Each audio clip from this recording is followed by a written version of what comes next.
The classic 1952 Western High Noon, which starred Gary Cooper as a sheriff standing alone against a group of gunmen, is getting a remake. Produced by Stanley Kramer and directed by Fred Zinnemann, High Noon garnered 7 Academy Award nominations including Best Picture. The movie would lose out to Cecil B. DeMilles' The Greatest Show on Earth in the Best Picture race, a result many still consider a travesty, but would ultimately take home 4 awards including Best Actor for Cooper. Unique for its use of real-time storytelling, which creates a ticking clock, tension heightened by a spare Dimitri Tiomkin score. High Noon is now regarded as one of the classics of the Western genre.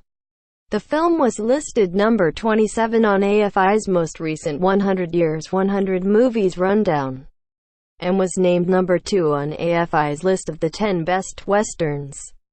It received a TV movie sequel in 1980 with Lee Majors stepping in for Gary Cooper, and was also remade for television in 2000 with Tom Skerritt in the lead role.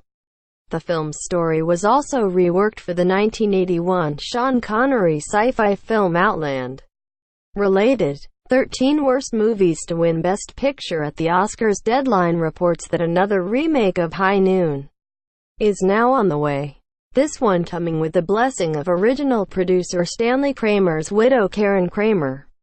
It's actually Karen Kramer's second stab at launching a movie remake of High Noon after the first attempt fell apart when Relativity Media went bankrupt.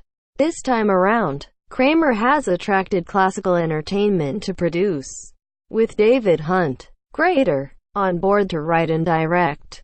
In a statement, Hunt talked about how his version of High Noon will reflect the current state of affairs. It is an honor to be given the opportunity to bring the depth and power of the original to our own cultural moment, Hunt said. Indeed, the original High Noon was itself a movie with a message, coming during the era of communist witch hunts and the Hollywood blacklist. The film's depiction of a man shunned by everyone around him, and forced to stand alone against evil forces, served as a metaphor for the isolation many experienced as McCarthyism swept Hollywood and America at large. Ironically, the film's star Gary Cooper was himself a vocal anti-communist, but that fact certainly did not diminish the strength of his performance. Regardless of the movie's message, High Noon continues to endure because of its elemental storytelling and straightforward depiction of noble heroism in the face of impossible odds. It remains to be seen if a new version of High Noon will be able to succeed at the box office. However, Western remakes sometimes do well, as with the Coen Brothers True Grit, and sometimes prove to be disastrous, as with the Johnny Depp-led Lone Ranger. Source: Deadline tags. High Noon.